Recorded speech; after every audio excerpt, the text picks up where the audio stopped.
Hi everyone, my name is Robin Clayton and I want to welcome you back to my channel, Zodi C at the Farm, where I create these gorgeous glass flowers for your home or for your garden. If you're new to my channel, I want to welcome you and thank you for joining me here today. If you're not new to my channel, I want to welcome you back and say thank you for returning to my space of creativity.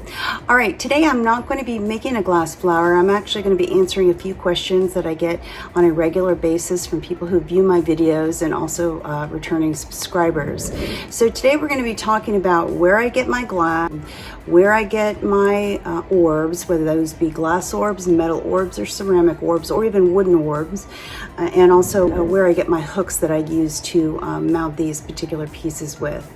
So I hope that you will stay with me because I'm going to give you all of my tips from A to Z on where I get my supplies to make these beautiful glass flowers. So stay with me. All right, so let's go ahead and jump right into it. Let's go ahead and talk about where I get my glass flower petals from. And I just want to say to everyone, because it seems to be a consistent question that I get, I am always on the hunt for glass flowers. I'm always looking for glass flower petals. It's something that I've developed a passion for. I really love creating these beautiful pieces. So needless to say, I'm always looking for these beautiful pieces.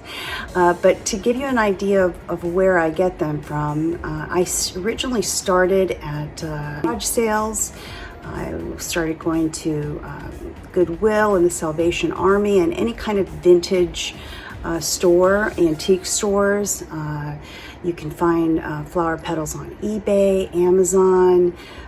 The marketplace also has a selection there, and you have to look for them and you have to see them visually in your mind with regards to how you're going to create these glass flowers, because the creativity is different for every person. So my glass flowers are going to be completely different than yours, simply because the possibilities are simply endless with regards to creating these glass flowers. I'm going to give you an example of the hunt that I was on. I went to Maine to see a really close friend of mine. She lives in Portland, but she took me up to the White Mountain area of Maine, where we discovered a plethora of different antique stores. And we ended up stopping at one particular antique store, and I was excited because I had just a strong feeling that I was going to find a lot of glass flower petals. That was certainly my intention. So I'm going to start off with a few of the pieces that I had found when I had gone to this antique shop. So this first one is this carnival glass. This particular flower petal does have this rim on it, which is not a problem, but I love the flower petal and I love the color of this flower petal because it's got different hues of golds and oranges and yellows, and this particular flower petal would actually work with an orb such as this. So I am very conscious of the sizes when I do look for flower petals, simply because I know the sizes of my orbs.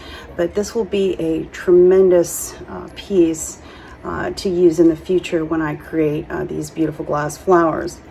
Now this piece I think was around $15, and that is another thing that I want to be clear on. Obviously we're always trying to save money. I know a lot of people out there like to be conservative.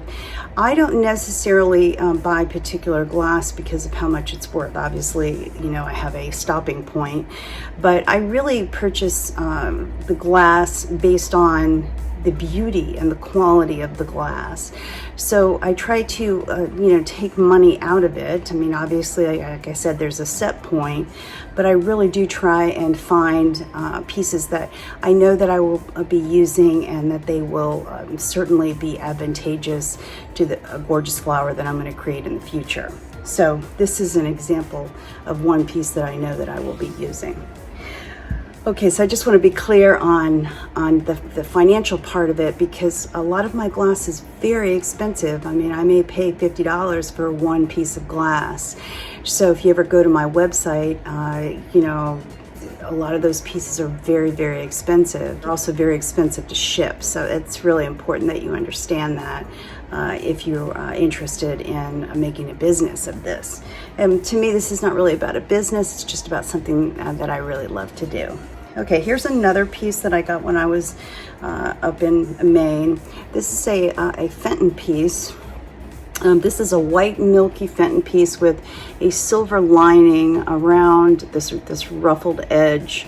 And I do love the ruffled edge of this piece. It does have a lip on it like the other one did. I believe that this particular piece was like $10, I want to say. But it's difficult for me to find these pieces here locally. And when I do find them locally, I usually take them right away, simply just because I love the different colors of my glass flower. So this one will work beautifully.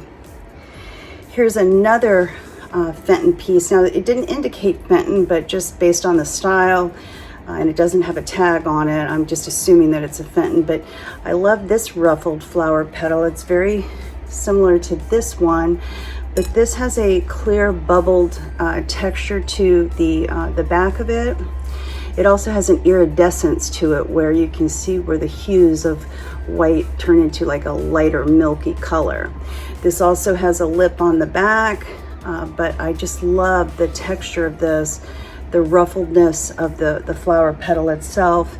And then let me show you again. So this would work perfectly from a size standpoint. Okay, so this is another piece I found. Again, here is a larger piece. I believe it's a Fenton. This looks like it's some kind of a candlestick holder. It does have the bubbled texture on the back, which I love. It is a ruffled flower petal, which is absolutely lovely. I love the white milky color. Now, there's 3 holes here. But I would actually be able to use this because I would drill through the middle there. So this is not going to be a problem with the holes there. But I do think that this is absolutely a lovely, lovely textured piece that I will be using in the future. Okay, all right, so let me go to this next piece. This is a carnival style glass. Again, I'm just using it as a explanation, but this is a carnival style piece. And it has the lip on the back, but it's just a beautiful color. It's got hues of golds and light pinks and oranges. It is a ruffled, and it does have texture to the back of this, so I do love the texture as well.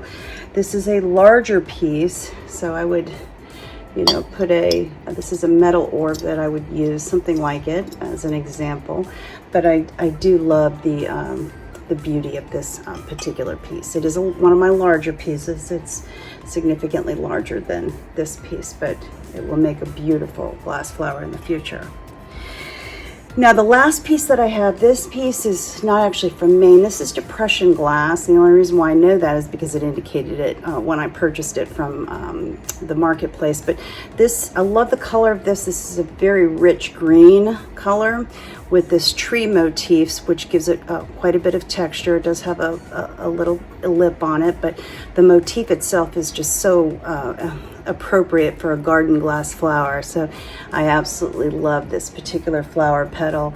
And again, I would put an orb there, grab a smaller orb that I would use there in the center as part of the flower. Now we're going to move on to the orbs and what kinds of orbs that I actually use. Now, when I look for orbs, I've been doing this for a couple of years now, and prior to COVID-19, I was getting them from the marketplace, from Pier 1, Amazon, eBay, again, garage sales, estate sales, online. So from a plethora of different places, I do look to obtain these orbs. One thing that people ask me is specifically about the glass orbs. You don't necessarily have to use glass. For example, this is a ceramic orb that has leaves on it, so it gives it that garden motif feel to it, which I love so much, and it's textured. So this would be a beautiful, and I put a hole in the bottom of this. This would be a beautiful centerpiece for a glass flower. Again, this is a metal piece that had a hole in the bottom of it. It actually had a piece of felt through the back here that I removed. but this is a metal orb that can also be obtained, and I got this from Pier 1. This particular orb is a beautiful orb, and this would be used for a larger flower that I would be making. I've got a wooden orb, okay, and again, I believe this was from Pier 1, and I have not used this yet, but I would put a hole in the bottom with my drill press, and again, this has that textured feel to it and look to it that would be amazing for a flower. We've got all different kinds or sizes. These are generally 4 inches, 3.5 to 4 inches, and then I have these smaller orbs, but this particular piece is a beautiful smaller orb that I would use for my glass flowers, okay, and it's got the hole in the bottom that would hold the toggle. Okay, the last thing I want to talk about is the hook that I use. Now, you can use whatever hooks you want. There's so many hooks out there that you can buy. You can find them on Etsy, you can find them on Amazon, but this particular hook I get from Hobby Lobby, and I use this for primarily all of my pieces simply because it has a long stem hook here that I need to place inside my chair cover that goes on to a piece of conduit or a piece of PVC. It also has this beautiful flower motif that just adds that just special accent to the back of the pieces that I make. Now this hole here is a little small, so I generally do open this up with a metal drill bit, and it just works out so beautifully with my pieces. Again, this is from Hobby Lobby. All right, I think that's pretty much everything I wanted to speak about today with regards to questions that all of you have with regards to where I get my glass flower petals, my glass orbs, my orbs in general, and also the hook that I use. So I hope that this has been helpful to you. If you have any additional questions, you can email me at my website at www.zodicaatthefarm.com. You can also list your questions and comments in the comment section below. Well, I hope to see you next time here at Zodi C at the Farm. I hope you have a blessed week and a great weekend coming up, and I hope to see you next time here at Zodi C at the Farm. Have a great day. Many blessings sent your way. Take care. Bye-bye.